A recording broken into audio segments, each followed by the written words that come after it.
Alright, welcome back to How Realist Hero Built the Kingdom. Anime Review episode number 22. This I'm viewing the 22nd episode of the anime. No wisdom if you study human beings. Those without wisdom are fools. Yes, and this one pretty much covers the rest of chapter 3.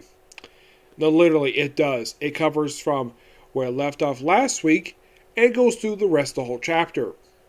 You could say adapt on pretty much the entirety of chapter 3, though that was partially adapted last week.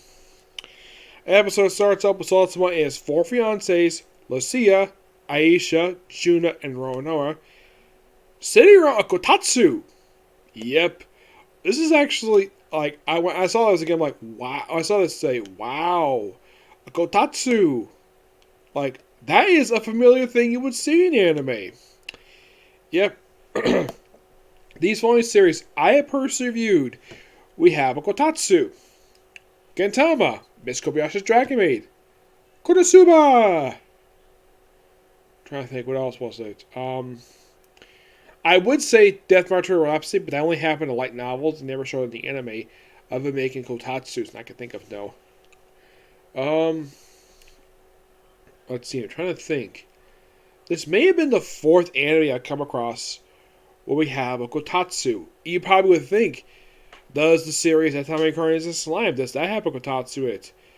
Surprisingly, no, it does not have a Kotatsu in that one. I don't really know why. A lot of the anime you probably think, especially with Japan, they would have a Kotatsu, but not all of them do. One good example of this is Overlord. The main character's from Japan, and no Kotatsu.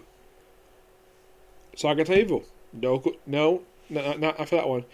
And you probably would think, would ReZero have time to have a Kotatsu in there?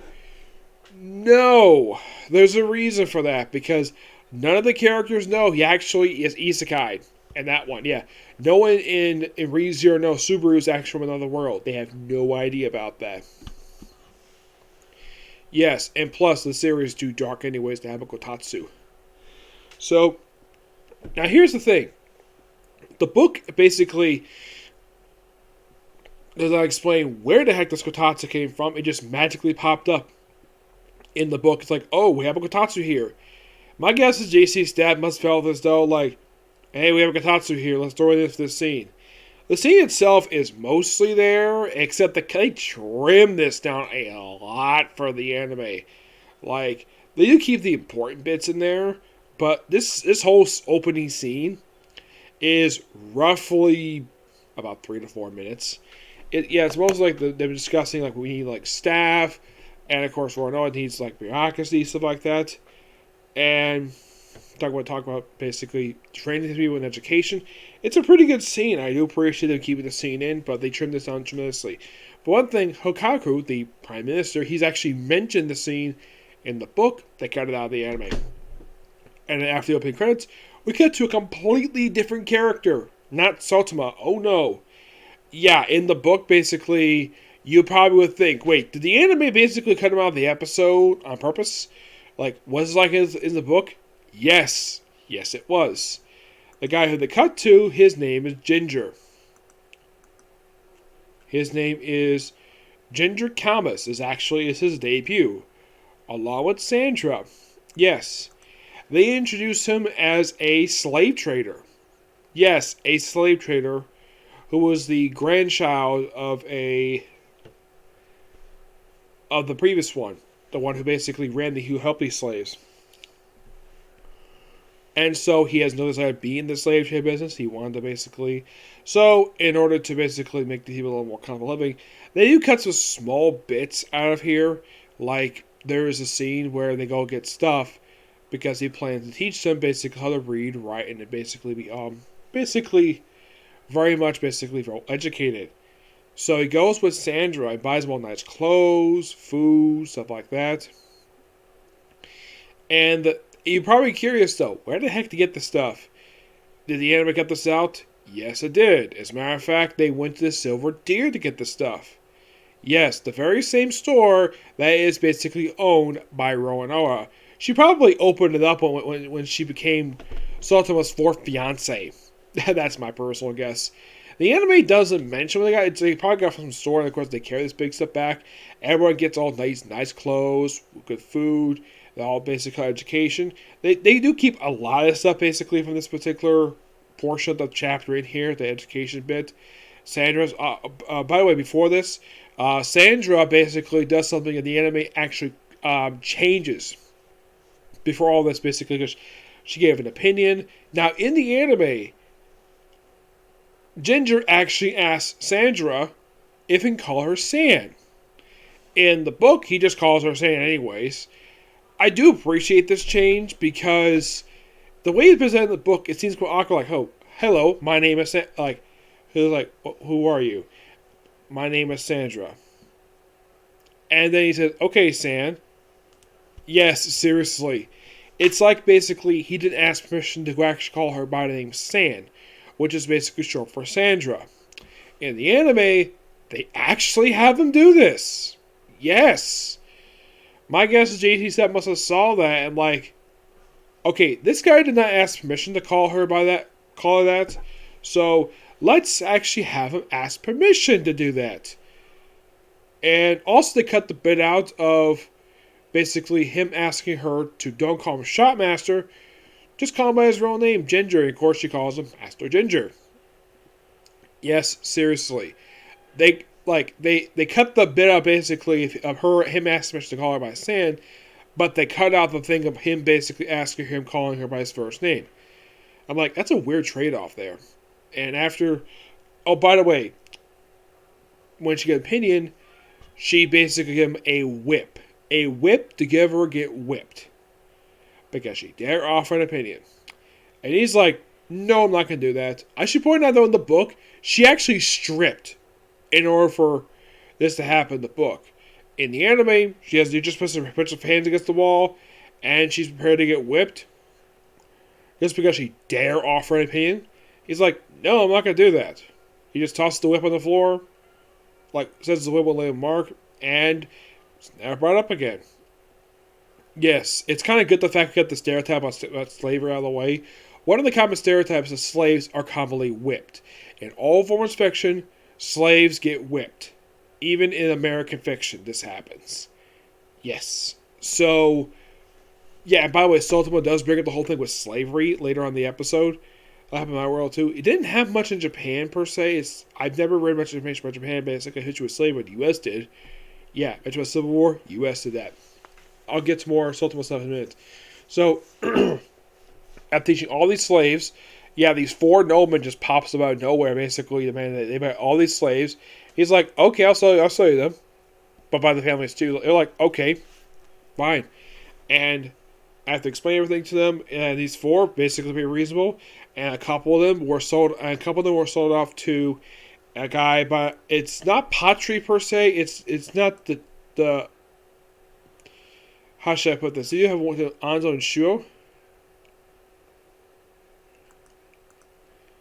Where, get this,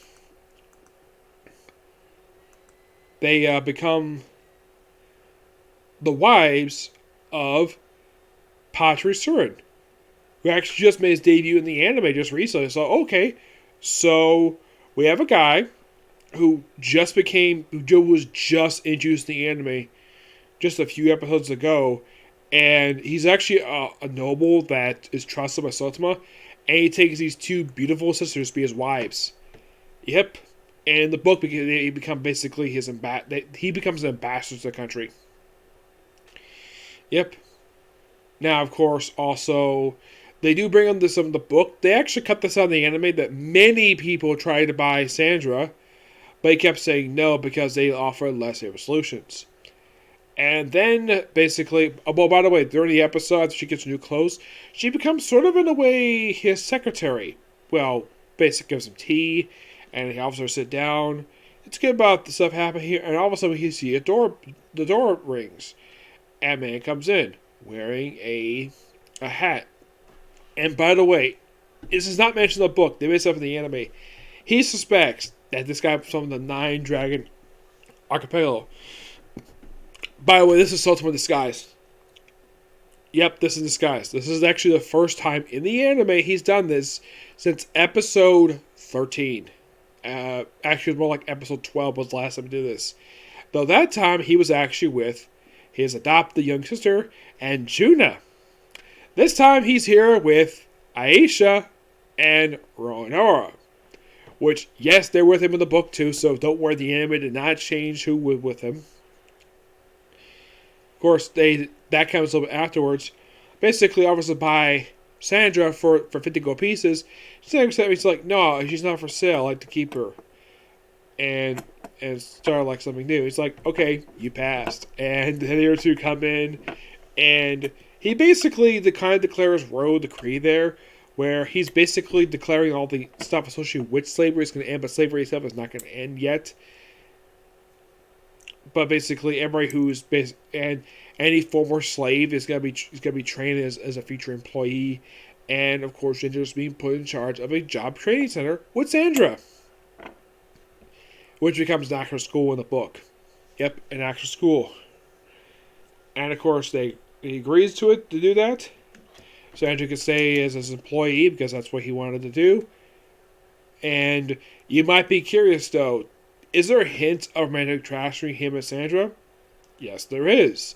The book does specifically say that there is. The anime clearly shows their expressions that, yep, he's in love with her. Which comes to play in the books.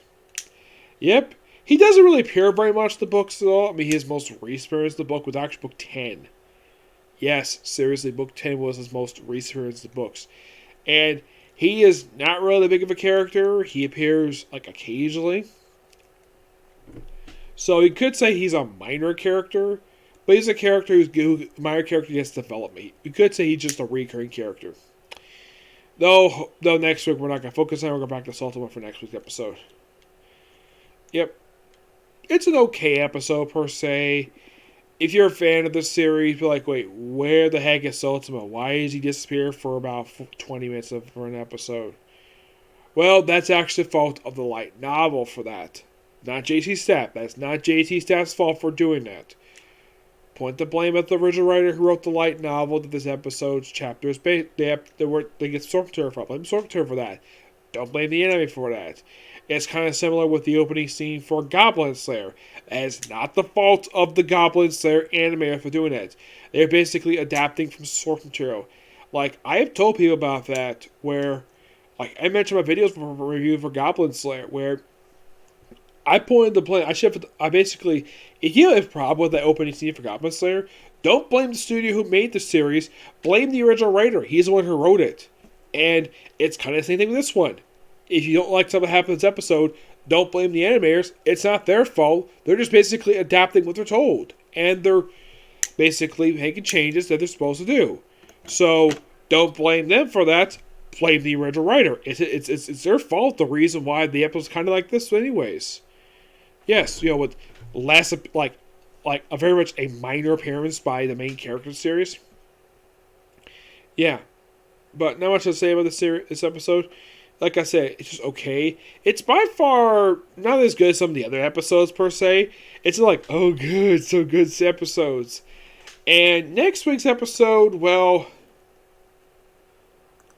it's not one of these episodes that are really long titles. It's called Gargling Hand, Washing is the Basis, Epic Dem Preservation. When I see these episode titles, I'm like, why the heck are these episodes so freaking long? Like, it has been like this for the past 3 episodes. Where it seems like, though, like, each episode seems to be like a full freaking sentence. No, seriously, it is. It is by far one of the most baffling things. Also, I've got to point this out, though, for this second cur. This actually is the first time since, like, I think, like, episode... Oh, it's been a while since this happened. I would say first time since episode 10 that we see Juna. Actually, like, I would say probably since episode number 9 or 10. First time we see her in normal attire, not in the Navy garb. Yeah, we see her in Navy garb for quite a while in the series, and first time in 10 episodes, we see her in normal clothes, which, yep, And by the way, in the covers of the books, she maintains this look for pretty much up until recently. Yeah, I read at the book 13, and there's a shocker related to Juna. No, she doesn't die. Something happy happens with her, and she doesn't hide it. She doesn't like, or Sultan was like off in her country. She finds out this basically be a letter. What happens? Yeah, but if you're curious, okay, we just finished I think chapter 3 for book 3, book 4. Yes, we just finished chapter 4 of this book, of chapter 3, excuse me, chapter 4. Like, how much is left of the book? There is roughly about 3 chapters and a bonus story. And that's it. Yep, that's basically it. Yeah, that's all we have left to go for this book. It's just basically just a few more chapters. So, who knows exactly like how it's going to be for the remaining episodes. Also, interesting question though is when in the world is like how far is season going to go? I've had this theory for a while that it's going to go as far as book 5 for the season. But it's unknown if we are going to get that far. It just depends.